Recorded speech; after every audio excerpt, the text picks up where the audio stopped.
Michael for Unit 4.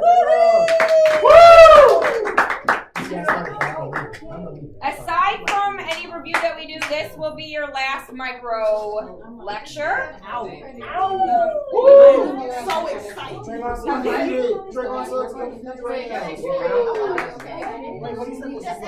The rest is them applying it. We have a test and then 6 final exams.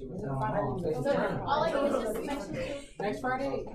You guys, your final exam is Friday, December 21st. We're the last final exam. The week after next week. We'll talk about all. We'll talk about. Let's do this.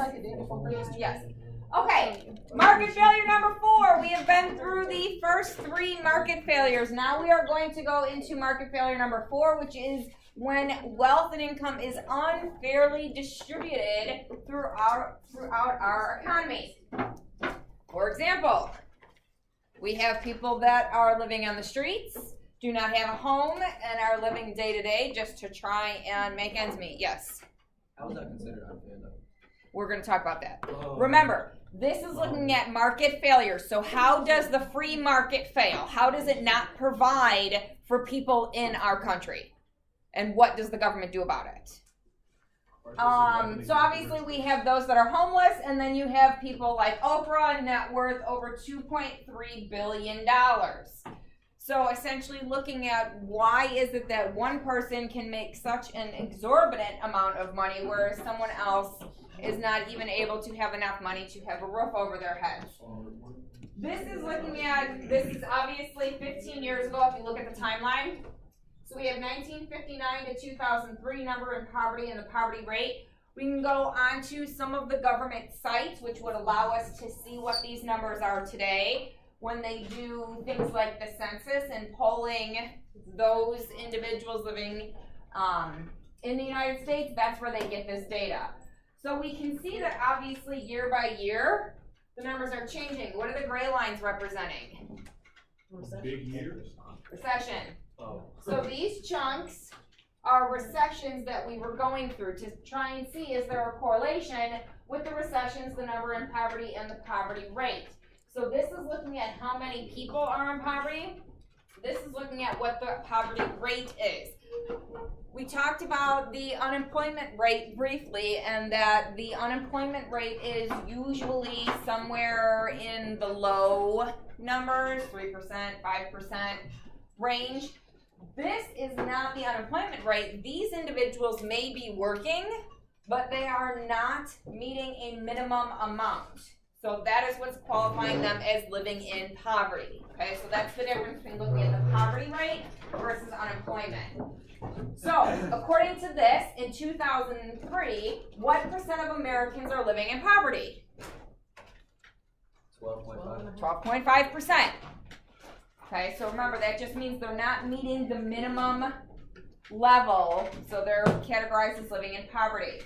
So why is income distribution a market failure? So that was the first thing that Muhammad said. He said, why is this relating to the market? What does it have to do with it? So why is poverty considered a market failure if we're looking at a free market and looking at supply and demand and everything that's supposed to happen? Why is this income distribution considered a market failure? What do you think? Because people are poverty. Okay, but why is that a market failure? Okay, so if we were producing at equilibrium, then that means there's no extra and that everybody has enough, right? Yeah. So if that's not happening, Somebody doesn't have any, and somebody has no.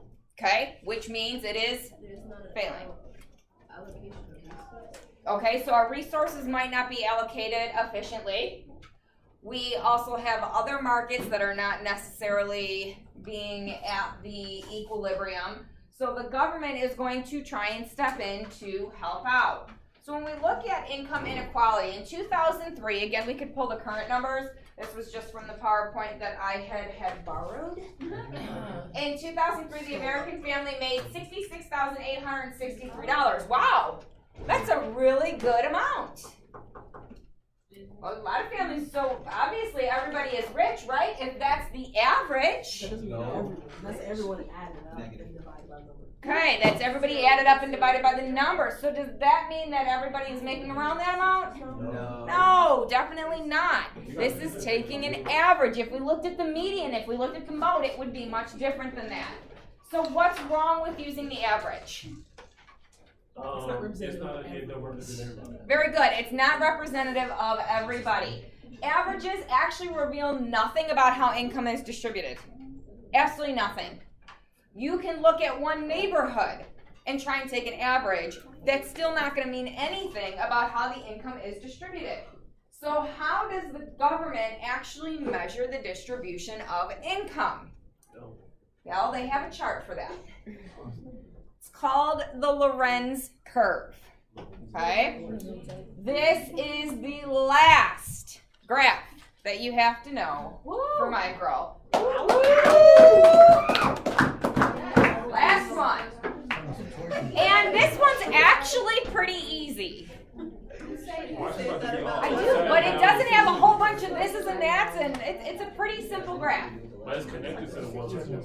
It can be. See? So let's talk about the process.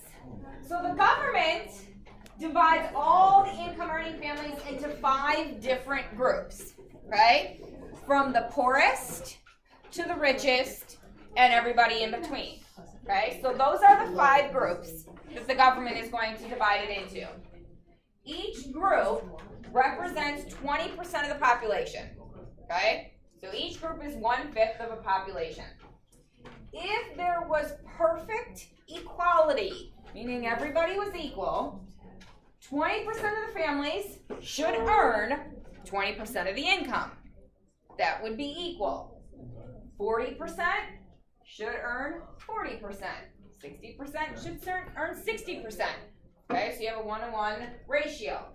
The government compares how far the actual distribution is to this, and then attempts to then redistribute the money fairly to try and get close to those numbers. Okay, now this is going to make more sense when we actually look at the Lorenz curve and where the ratio makes it fall. So if group 1 is the poorest and represents 20% of the population, total of $5, 5% of the total income. Group 2, if they have a total of $10, it should be 10% of the total income. 3, if they have a total of $15, it would be 15% of the total income. 4, $25, 25% of the total income. And then the richest group is 20%, so they would have $65, which is 45% of the total income. Okay?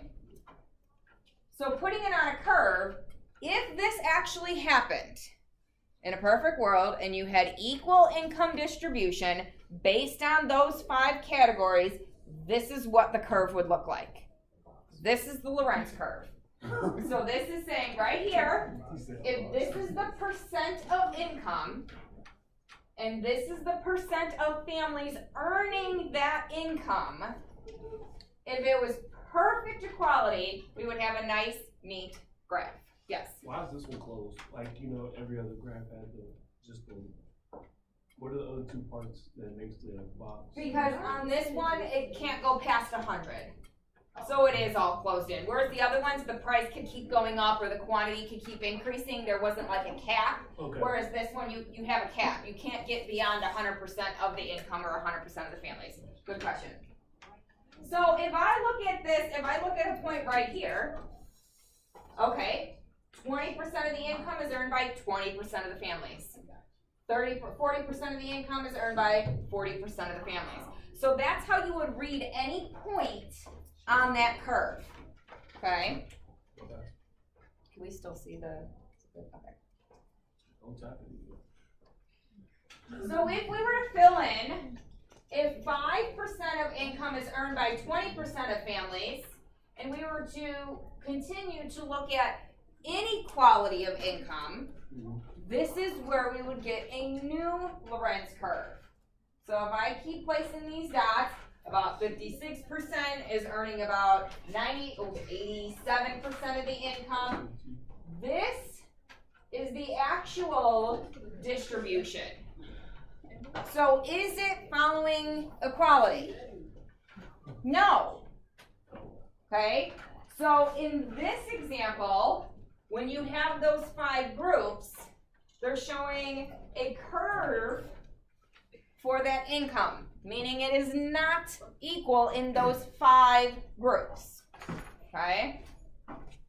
So 5% of the income is being earned by 20%, and then you move along the curve. So this area here that's filled in is showing that it is income not equally distributed.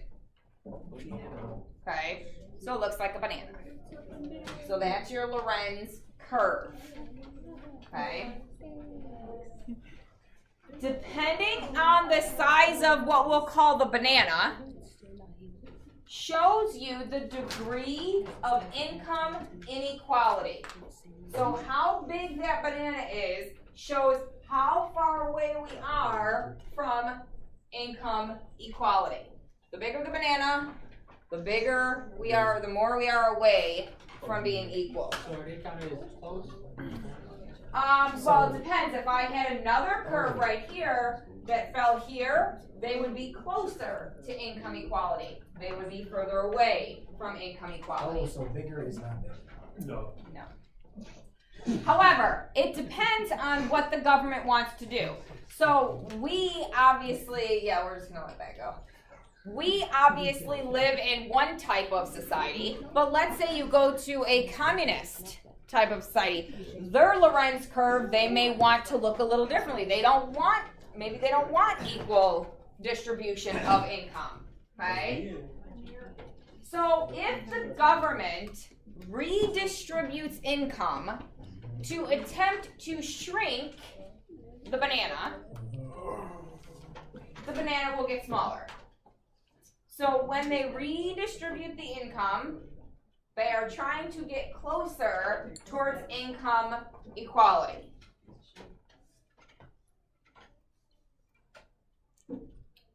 Something like welfare provides a safety net by giving them some additional income.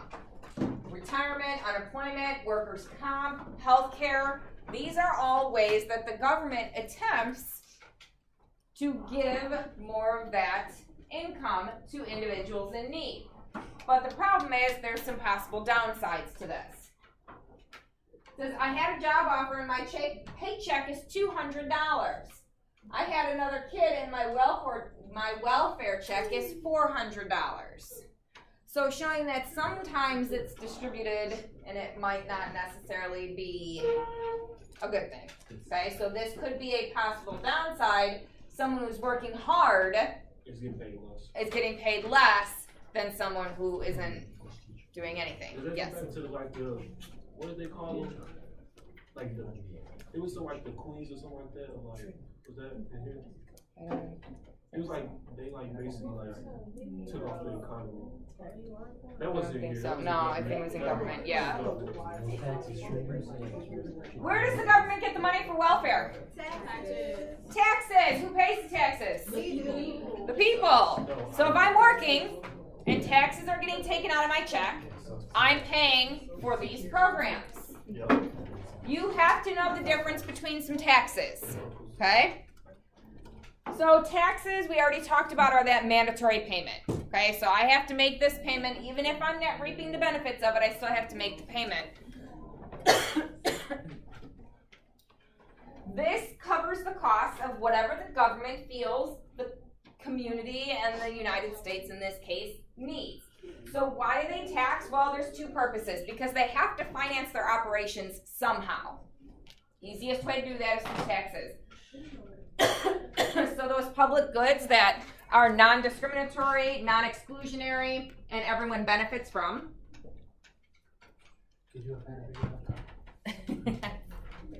And to fund the programs like welfare and Social Security.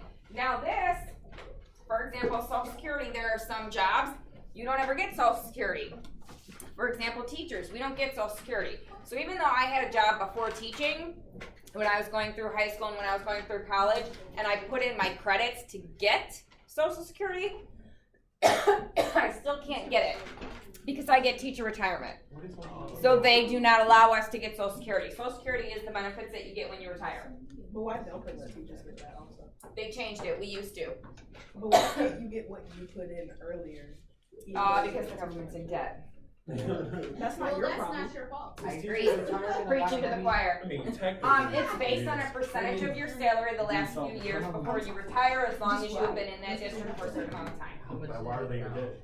Well, like right now, I don't know what the exact percent is, but it's somewhere, I think around 70% of what your income is when you retire. So every month, that's what you get? 70% of what when do you retire? But we put into it every single paycheck. So like every single paycheck, a few $100s of my paycheck comes out and goes into teacher retirement service. So I'm putting it, the government doesn't fund it. I'm putting into it, and then that money is growing interest. So essentially, TRS is holding on to it and making the decisions in stocks and in mutual funds to make it grow so that when I retire, I have that egg. But what if they lose all So how much do you They've been very good with the returns. They are very smart with it. What if, like $1 million? like theoretically, if they Technically, they can change. So, like, let's say right now it's 75% of your income. When I retire, it might only be 60% if it's not. Wait, so it's gonna drop? It could. So basically, What? wait, so 60%? That's not fair. Wait, of your income every month? How does that work? So, like, let's say my salary is $100,000 when I retire. I would make, if it is 75%, I would make $75,000 a year. They Retired. just give you a stack of stuff. No, I would get a check every month. Okay. Just like that, same thing with like police, For life? firefighters. That's what, if you have a retirement fund, that's what it is. Right now. That's the problem, is that it shouldn't run out if they're appropriately dispersing the money. The other purpose is that the government has to influence economic behavior of firms and individuals and try and push them to do certain things. So if they're trying to decrease on cigarette sales to get people to quit smoking, they're gonna put excise taxes on tobacco. That's gonna raise their tax revenue that they're getting and also discourage people from smoking. They might increase the taxes on alcohol to try and decrease the amount of alcohol that people are purchasing and consuming, but also raise taxes to have more revenue to spend on the programs, okay? So we have different types of taxes. You have to know the differences.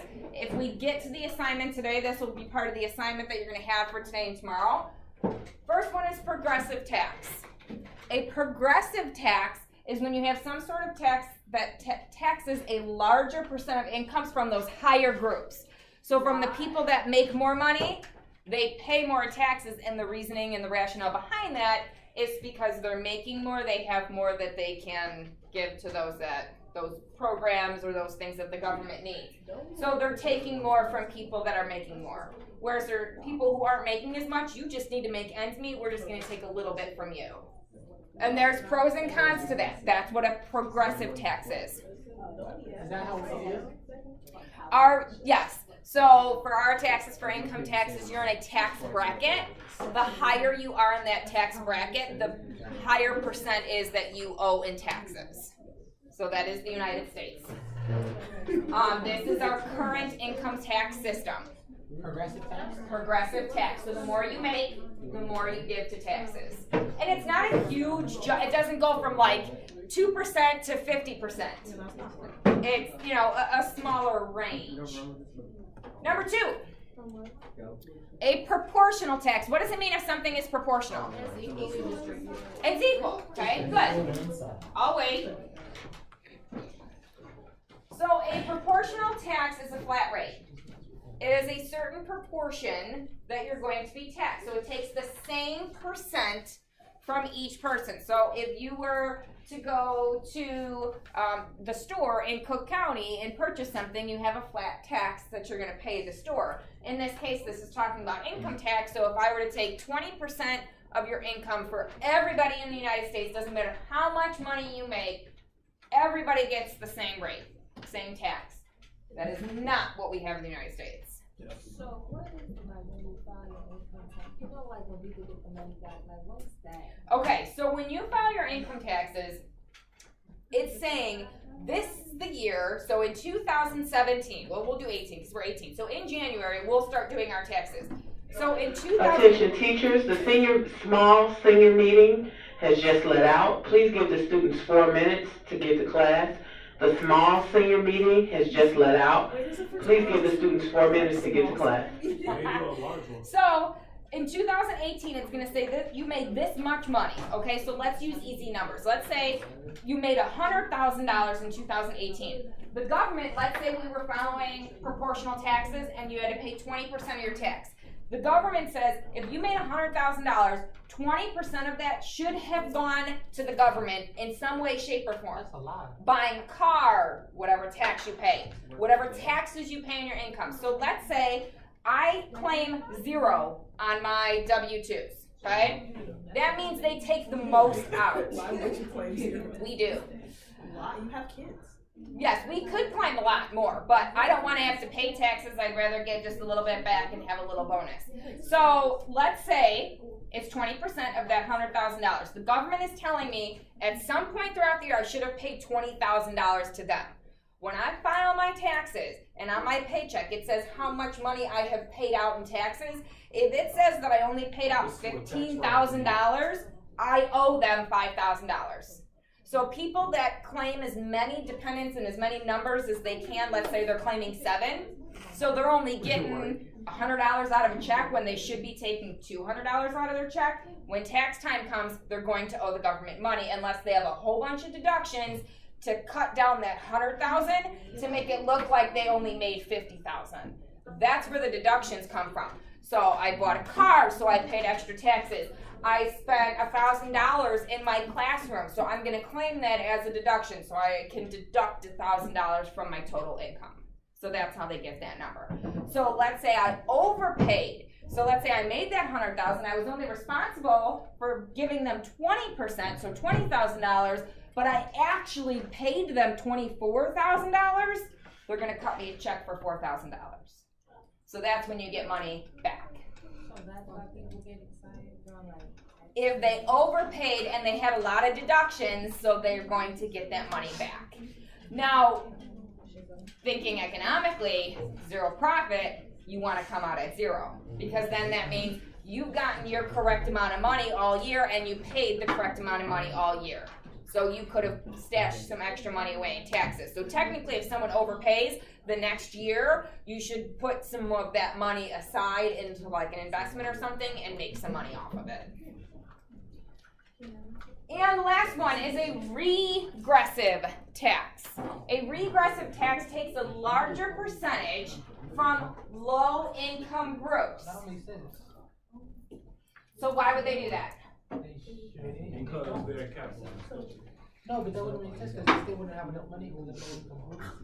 If you take 2% from somebody who has $1 million, you get $200,000. You take 2% from somebody who makes $50,000, you get. So again, we're not talking about what makes sense. These are the 3 different types, so why would they use something like that? Looking at something like sales tax.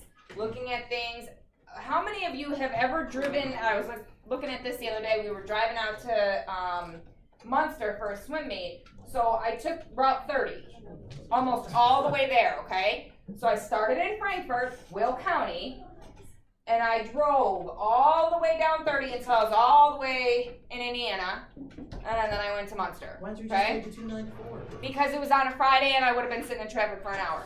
Yeah. As I went down 30, and I was looking at, because I was low on gas, I'm looking at all the gas stations, what was happening to the prices of gas the further I went down 30 and the poorer neighborhoods I got into? It went up. If you drive down 30 and you start in Will County, which that's a different county, so let's just say you start in Cook County, like right after you get past Harlem. Are you going towards Chicago? No, I'm going towards Indiana. But if I go through Chicago Heights, I go through Ford Heights, the prices were astronomical. It was like $2.19 out here, and it was $2.79 when I was in Ford Heights.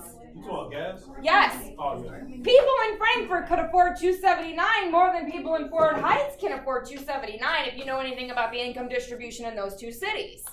So this would be an example of regressive. The lower income communities were getting charged a higher price, and it comes from the taxes, than some of the more well-off. Even looking at Chicago Heights to Fort Heights, or Richmond Park and Matson to Fort Heights, the differences were glaring. And then once I got into like the Munster area, it was like $212. Drop back down. Indiana was cheaper. Yep. When I went down south this summer, it was cheap too. It was like $212. Okay.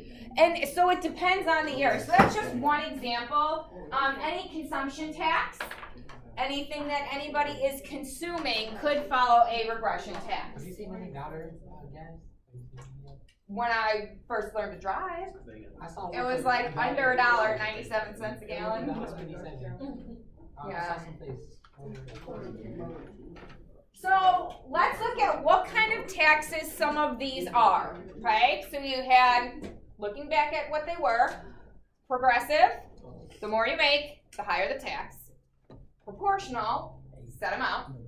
Regressive, the lower groups pay more, okay?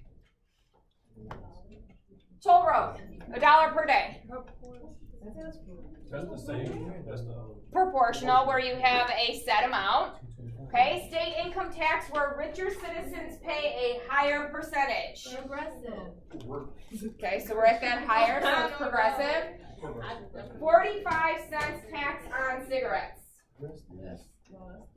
that's the. That's proportional. Okay, now, that's gonna be a sales tax, isn't it? Yeah. So you're looking at regressive for the tax on cigarettes. It is proportional in terms of it's the set amount on each one, but it is a specific sales tax on an item. Okay. Medicare tax is of 1% of every dollar earned. Progressive. No, that's Proportional, 1% on every dollar. It doesn't matter if you make 100,000 or you make 50,000. It's going to be 1% of that dollar. I thought it was like every dollar that you make. Oh, increase, no. 8.25% California sales tax. Regressive, that's back to that sales tax again. Okay? So, there is some debates over the federal income tax, which is looking at regressive. So if these are the examples of the incomes, how much the tax is, what percent that is, and the amount to live on that they're going to need, that it's just not equal. That it's not fair for those individuals to be paying a certain amount. So if my income is $200 and I have to pay a tax of $350, how am I going to do that? I can't live. That's criminal. Yes. What job makes $5,000 per week? There's lots of very high-priced jobs that are in high demand right now. Especially like anything with engineering is a big one, electronics, those types of things. $5,000 a week? Yes, you're looking at almost $20,000 before taxes a month. So you're talking easily almost $250,000 a year. That's big. Versus proportional. If everybody is paying a tax of 20% per week, okay, so $200, I pay $40, I still have money to live. That $5,000, okay, well, they have to pay 20% of it, so they have to pay $1,000. They're still getting $4,000. So when we're looking at that proportional where everybody's paying the same amount, well, that's much better than those regressive taxes because now I actually still have money to live, rather than saying that I have to pay a certain amount of a tax. This is the tax brackets that, who had mentioned that at the beginning? The tax rates, yes. I was gonna say the regressive. Isn't that like too exaggerated on that? Why? Because no one would tax 175, but more likely like 80% compared to everyone else going downward. Or The is this the net? percent is not what we're taxing. It's saying an equal tax of $350 a week. So they're not looking at it. They're not saying we're taxing you at a percent. They're just saying $350 flat a week. Oh, you only made $200. I'm sorry, you owe us $150. Well, where am I going to get it? I don't know. So they go and steal. So don't look at the percent for this one, you're looking at the amount. Okay, so this is our current system. So here's the marginal tax rate. So this is if you're single and filing just by yourself. This is if you're married, filing jointly, or a qualified widow or widower because you are receiving some sort of benefits in the form of income. This is if you're married but you file separately. Some married couples will do this. You do whatever is going to benefit you the most. And then if you're filing as head of household. So these are your tax brackets. This is how much money you make. So of that amount, that's how much you are required to pay in income, essentially, to the government in tax. Isn't what? Everybody's paying the percent based on what your range is. So let's say me and my husband together make $100,000. So we're married, filing jointly. So we would find our range right here. So we fall here, $100,000. So we would have to pay 25% because we fall in that bracket. Does everyone see how to read that? Yeah. So it's not saying this is how much you make or how much you're going to pay. This is saying what the range is. So as soon as I make $137,051, I jump into that next tax bracket. So it hurts people the hardest when they jump tax brackets. So sometimes it's not beneficial to get a bonus if you're close to that next tax bracket, because if your bonus is $1,000 and it pushes you in from 33 to 35%, that 2% of your income that you're going to have to pay in taxes ends up being more than what that bonus was. Yeah. So this is one thing that people who are knowledgeable in taxes will look at when they're trying to decide on deductions, or what they'll do is they'll say, okay, I'm going to be over this tax bracket by $500 when I get this $2,000 bonus. So I'm going to donate $500 of my $2,000 to charity to use as a deduction and stay in that lower tax bracket. So I still made $1,500. I felt good because I donated $500 and I'm still in my same tax bracket. Do you have to donate it to charity or can you donate it to yourself? No, you have to donate to a nonprofit type of organization. Where else do you So like Donors Choose, where I get a lot of my supplies and stuff, companies will put money towards something like that, especially at the end of the year, like right now, so that they can claim that on their taxes if they realize that they're in too high a tax bracket to bring their income down. Where else could you put it? Anything that is not for profit, any type of donation. You can even make a donation to, let's say you want to make a donation to a school in the name of a scholarship. You can do that.